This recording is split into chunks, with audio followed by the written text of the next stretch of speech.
నమస్తే. రాష్ట్ర వ్యాప్తంగా నాగర్ కర్నూలు జిల్లా కుమ్మెర మల్లన్న స్వామి దేవాలయంలో 2 నెలల పసిపాపను తన్ని చంపినటువంటి సంఘటన ఏదైతున్నదో దాని మీద అందరి మనసు కూడా కలిసివేస్తా ఉన్నది.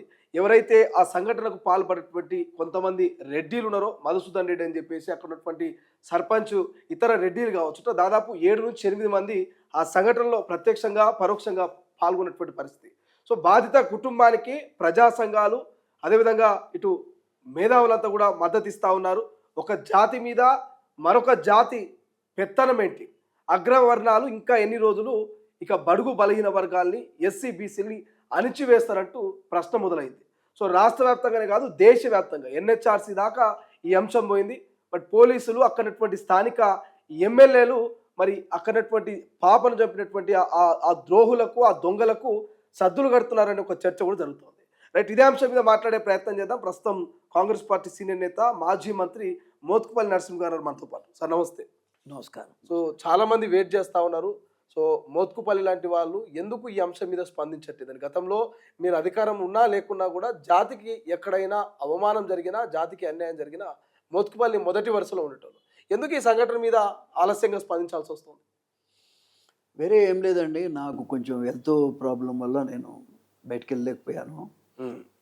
అందుకే ఇవాళ మీతో షేర్ చేస్తూ ఉన్నా. ఏదేమైనా చాలా దురదృష్టకరం.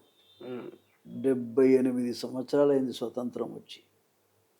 కుల వివక్ష లేదు లేదు లేదు అంటారు. ఉందా, ఉంది ఉంది అని మాలాంటోళ్ళం చెప్తూనే ఉన్నాం. నేను గత 40 సంవత్సరాలుగా ఈ విషయాల మీద పోరాటం చేస్తూనే ఉన్నాను. నేను విషయం ఏంటంటే, దర్శనానికి పోతే పిల్లను, పసి పాపను కూడా తండ్రినట్టయితే కషాయం లాంటి వాళ్ళు ఎవరైతే ఆ రెడ్డి సర్పంచ్ ఉన్నాడో, ఆయన అన్యాయులు ఉన్నారో, చిన్న పాపను తన్నే దుర్మార్గులు ఇంకా బతికున్నారంటే ఈ వ్యవస్థ ఎట్లా ఉందో ఒకసారి ఆలోచించండి. ఇది చాలా దుర్మార్గమైన విషయం. దీన్ని మాదిగ మహాశక్తి తరఫున కూడా నేను తీవ్రంగా ఖండిస్తూ ఉన్నా. వినవా, కాంగ్రెస్ పార్టీ తరఫున కూడా నేను తీవ్రంగా ఖండిస్తూ ఉన్నా. కారణం ఏంటంటే, ఏ పార్టీ అయితే కానీ కులాలకు అతీతంగా స్పందించాల్సిన అవసరం ఉంది. అన్ని రాజకీయ పార్టీలు స్పందించాల్సిన అవసరం, ముఖ్యంగా ముఖ్యమంత్రి గారు స్పందించాల్సిన అవసరం ఉంది. ఇంత ఘోరమా? ఇది ఆయనకు అపవాదు వచ్చేటువంటి అవకాశం ఉంది రేవంత్ రెడ్డికి.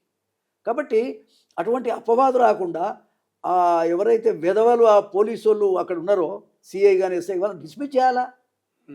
ఎందుకు చేయలేకపోయారు? వాళ్ళని డిస్మిస్ ఎందుకు చేయలేకపోయారు? వాళ్ళని తప్పించాలని ప్రయత్నం చేశారు. ఎందుకు?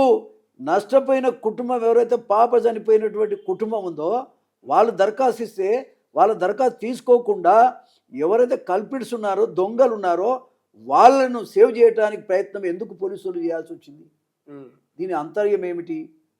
కాబట్టి ఇవాళ నేను ఒకటే ఈ సందర్భంగా డిమాండ్ చేస్తా ఉన్నా. నేను ఒక్కసారి మోత్కుపల్లి గారు, ఒక్క నిమిషం నేను అనేది ఏంటంటే, కుల వ్యవస్థ అనేది ఎంత ఘోరంగా ఉందో దీన్ని బట్టి అర్థం చేసుకోవాలి. ఇది బయట ప్రపంచానికి ఒక తీరున్నది, ఇంటర్నల్గా ఒక తీరున్నది. ఎంత కుట్ర దాగి ఉన్నదో దీన్ని అర్థం చేసుకోవాలి. సరే, అనుకోకుండా జరిగిన సంఘటన అయినప్పటికీ, ఒకవేళ జరిగిన సంఘటనను కప్పిపుచ్చటానికి ఇంత ఘోరంగా వాళ్ళు కుట్ర చేయాలా? ఇది ఎంతవరకు అన్యాయం? ఇటువంటి ఒళ్ళు బలిసి చేసిన ఈ పనుల మీద ప్రభుత్వం స్పందించాలా వద్దా?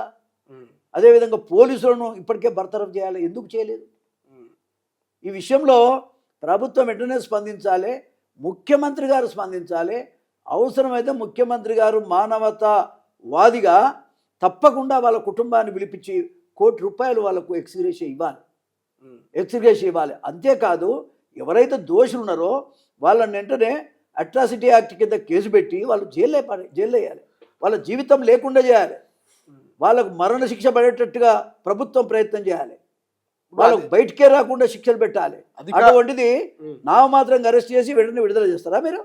అధికార పార్టీలో ఉన్నటువంటి ఏ ఒక్క మంత్రి, ముఖ్యమంత్రి కూడా ఈ అంశం మీద ఇప్పటివరకు ఎక్కడ అఫీషియల్గా స్పందించినట్టు కనబడలేదు. కానీ మోత్కుపల్లి విషయం తెలవంగానే స్పందించాడంటే అంతరార్థం ఏంటి?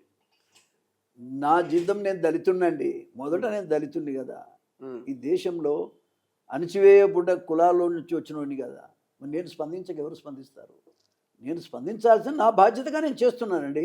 ఎవరు చేస్తారా, ఎవరు చేయరా అనేది ఎసరు పెట్టుకోవాల్సిన అవసరం లేదు. కాబట్టి సచ్చినామే మాదిగామే.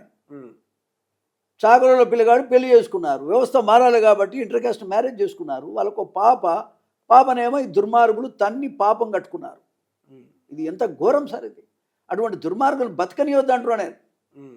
ప్రభుత్వము చిన్న చిన్న కేసులకు అనేక రకాలుగా ఇబ్బంది పెడతా ఉంటారు. ఇంత ఘోరమైనటువంటి తప్పు చేసినటువంటి దొంగలను కఠినంగా శిక్షించాల్సినటువంటి అవసరం ఉంది. వాళ్ళకు బతుకు లేకుండా చేయాల్సినటువంటి అవసరం కూడా ప్రభుత్వం మీద ఉంది. అది రేవంత్ రెడ్డి గారి ప్రభుత్వం మీద ఉంది. గత 2-3 రోజుల నుంచి విశారదన్ మహారాజ్ కావచ్చు, లేకపోతే బీసీ సంఘాలు జాదుల శ్రీనివాస్ గౌడ్ కావచ్చు, లేకపోతే ఇతర నేతలంతా కూడా ఆ బాధిత కుటుంబానికి అండగా ఉన్నారు, రోడ్డు మీద కూర్చో ఉన్నారు, న్యాయం జరిగేంత వరకు మేము కదలమని చెప్తాను. సో మోత్కుపల్లి మీ వంతుగా మీరు అక్కడికి వెళ్ళే ప్రయత్నం చేస్తారా?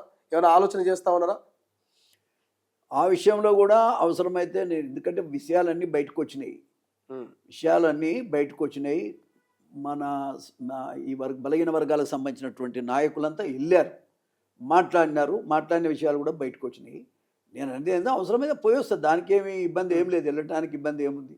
కానీ నేను అనేది ఏంటంటే ప్రభుత్వం ఇప్పుడు ఆడికి పోయినా ఖండించాల్సిందే కదా.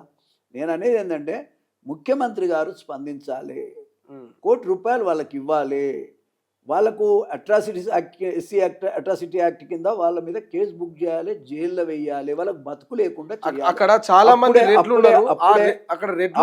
అప్పుడే రేవంత్ రెడ్డి గారి ప్రభుత్వానికి కూడా మచ్చ రాకుండా ఉంటుంది. కాబట్టి ఇవాళ రేవంత్ రెడ్డి ప్రభుత్వం ఉంది కాబట్టి, అక్కడ రెడ్ల ప్రాబల్యం ఉంది కాబట్టి, రెడ్డి సర్పంచ్ కాబట్టి, రెడ్లు చేశారనేది వస్తూ ఉంది. అది పోగొట్టుకోవాలంటే ముఖ్యమంత్రి గారు వెంటనే స్పందించాలి. అంటే గతంలో పుష్ప సినిమాకి సంబంధించి ఒక సంధ్యా థియేటర్లో తొక్కిసలాట జరిగి అక్కడ ప్రాణాలు కోల్పోయినటువంటి పరిస్థితి చూసినాం. ఆ సంఘటనలో ముఖ్యమంత్రి ఒక స్టార్ హీరో అయినటువంటి అల్లు అర్జున్ లాంటి వాళ్ళని అరెస్ట్ చేసి తీసుకుపోయిన సంఘటన చూసినాం. సో అక్కడ స్పందించిన ముఖ్యమంత్రి ఇక్కడ సొంత జిల్లాలో ఒక దళిత బిడ్డ ప్రాణాలు పోతే ఎందుకు స్పందించట్లేదు అనేది కొంత క్వశ్చన్ వస్తూ ఉంది. దీన్ని ఏం చెప్తారు? క్లియర్గా కనబడుతున్నది అంటే కుల వివక్ష. ఈ కుల వివక్షను పారదోలటానికే ప్రభుత్వాలు ఉన్నాయి.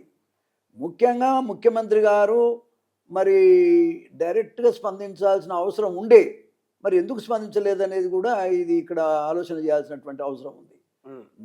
నేను చెప్పడం ఏంటంటే ఇప్పటికైనా ముఖ్యమంత్రి గారు డైరెక్ట్గా స్పందించి ఆ కుటుంబాన్ని పిలిచి వాళ్ళకి ఆర్థిక సహాయం ₹1 కోటి ఇచ్చి, అంతేకాదు వాళ్ళని అరెస్ట్ చేసి జైలు వేసి ఆ ముండా కొడుకులని అసలు బతుకు లేకుండా చేయాల్సినటువంటి అవసరం. ఎందుకంటే ఇంత పెద్ద నింద అవసరమా ముఖ్యమంత్రి గారికి? ఈ నింద ఉతకబోదు కదా ఇది. కాబట్టి అక్కడ బలహీన వర్గాలకు సంబంధించిన నాయకులంతా అక్కడికి వెళ్ళారు, డిమాండ్ చేస్తున్నారు, రోడ్ల మీద కూర్చున్నారు, నిరసన వ్యక్తం చేస్తున్నారు. అంత దూరం కూడా పోకముందే ముఖ్యమంత్రి గారు స్పందించాల్సిన అవసరం ఉండే. అర్థమైందా? కాబట్టి ఇప్పటికైనా స్పందించాలని నేను కోరుతా ఉన్నా. స్పందించడమే కాగా కుటుంబాన్ని అన్ని రకాలు ఆదుకోవాలి, ₹1 కోటి వాళ్ళకి ఇవ్వాలి, వాళ్ళకు ఎవరైతే నిందితులు ఉన్నారో వాళ్ళకు బతుకు లేకుండా చేయాలి. పోలీసులపై అక్కడ కొంతమంది ప్రజాప్రతినిధులకు సంబంధించి వాళ్ళ మీద ఒత్తిడి పెరిగింది, అందుకే వాళ్ళు కొంత ఆలస్యంగా స్పందిస్తున్నారు అనేది అక్కడ ఉన్నటువంటి ప్రజా సంఘాలు చెప్తా ఉన్నాయి. పోలీస్ డిపార్ట్మెంట్ ఓకే, ఎవడైనా ఒత్తిడి తీసుకురావచ్చు. నేను అందుకే ఏమంటున్నా, వాళ్ళని డిస్మిస్ చేయమంటున్నా, బర్తరఫ్ చేయమంటున్నా, ఉద్యోగాలు లేకుండా చేయమంటున్నా. ఇంకా భవిష్యత్తులో కూడా ఇట్లాంటి సంఘటనలు జరిగితే ఇట్లాంటి పనిష్మెంట్ ఉందనేటువంటిది అందరికి తెలవాలి. అప్పుడు కానీ పోలీస్ డిపార్ట్మెంట్ కూడా సక్రమంగా పనిచేస్తుంది. ఎందుకు ముఖ్యమంత్రి గారు ఇంతవరకు మరి చూస్తా ఉన్నాడో నాకు అర్థం కావట్లేదు. వెంటనే సంబంధిత పోలీస్ శాఖకు సంబంధించిన సిఐని, ఎస్ఐని వెంటనే బర్తరఫ్ చెయ్యాలి, వాళ్ళ మీద కేసులు పెట్టాలి, వాళ్ళకు బతుకు లేకుండా చేయాలి. అలాంటి పోలీస్ చట్టాలు మన చట్టాలను కూడా ఆ విధంగా ఇంప్లిమెంట్ చేయాలి. అప్పుడే మరి భయపడతారు. కుల వివక్ష అనేది ఉండదు సార్. లేకపోతే ఇంకోటి కొడతాడు. ఇలా పాపం అమాయకులైనటువంటి కుటుంబాన్ని బలి చేసిరు కదండి, ఒక పసిపాపను చిదిమేసిరు కదా. ఎంత అన్యాయం సార్ ఇది. దీన్ని నేను అదేవిధంగా మా కులం, మాదిగ కులానికి సంబంధించినటువంటి మాదిగ మహానాడు తరపున తీవ్రంగా నేను ఖండిస్తున్నా, నా నిరసన వ్యక్తం చేస్తున్నా, నా కన్నీళ్లతో కూడా నేను ఖండిస్తా ఉన్నా. ఇది చాలా దుర్మార్గం సార్. తన్ని చంపేదేందే? ఎంత దుర్మార్గులు నా కొడుకులు. ఎవడైతే ఏమైంది? ఫైనల్ ఏం చెప్తారు మీ జాతికి కావచ్చు, ఈ సంఘటన మీద మీరు మీ చెప్పాలనుకున్న ముఖ్య ఉద్దేశం ఏంటి? ఫైనల్గా ఏమున్నది, వాళ్ళను శిక్షించి ఎవరైతే ఆ సర్పంచ్ రెడ్డే ఉన్నాడు, ఆడ సిఐ రెడ్డే ఉన్నాడు, ఆడ సిఎస్ఐ రెడ్డే ఉన్నాడు, అందరూ రెడ్లంతా ఏకమై వాళ్ళ కులాన్ని రక్షించుకోవడానికి వాళ్ళు చేస్తున్న ప్రయత్నం అనేది సంఘటన పక్కన పెట్టి కులాన్ని రక్షించుకునే ప్రయత్నంలో ఉంటే పేదవాళ్ళ పరిస్థితి ఏందో మీరే చెప్పండి. కాబట్టి ఇది చాలా దుర్మార్గమైనటువంటి చర్య. ఈ దుర్మార్గులను కట్టుదిట్టంతో మంచిగా అరెస్ట్ చేయటమే కాక వాళ్ళను అన్ని రకాలుగా శిక్షించాల్సిన అవసరం ఉంది. అప్పుడే కానీ రేవంత్ రెడ్డి గారి మీద నిందొస్తుందని చెప్తున్నాను నేను. ఇంత బహిర్గతంగా దేవుని దగ్గర దర్శనం చేసుకోవడానికి పోయినటువంటి వాళ్ళని దర్శనం చేసుకోకుండా చేయటం కాక తన్ని పసిపాపను చంపినట్టే. పసిపాపను తంతరా పాపం కడుపు ఉండాగొడుకులు. కాబట్టి అటువంటి వాళ్ళ మీద వెంటనే యాక్షన్ తీసుకోవాలని మాత్రమే ఈ సందర్భంగా నేను ముఖ్యమంత్రి గారికి మంచి హృదయంతో విజ్ఞప్తి చేస్తున్నా. నీకు నిందొస్తుంది. రైట్. సో ఇది మొత్తం మీద నాగర్ కర్నూలు జిల్లా కుమ్మెర మల్లన్న స్వామి దర్శనానికి వెళ్ళిన 2 నెలల పసిపాపను చంపడం జరిగింది కదా. ఆ ఘటన మీద కులము మతం అనేటువంటి తేడా లేదు, ప్రాంతం అనేటువంటి భేదం లేదు. ప్రతి ఒక్కరూ స్పందిస్తూ ఉన్నారు. పసి పిల్లలు చూస్తే కనికరం కూడా లేకుండా కాళ్ళతో దన్న పాపాత్కులను ఉరి శిక్ష వేసినా తక్కువే అంటూ మోత్కుపల్లి లాంటి వాళ్ళు డిమాండ్ చేస్తూ ఉన్నారు. చూద్దాం, ఈ రాష్ట్ర ప్రభుత్వం అయితే ఇక్కడ అఫీషియల్గా స్పందించలేదు.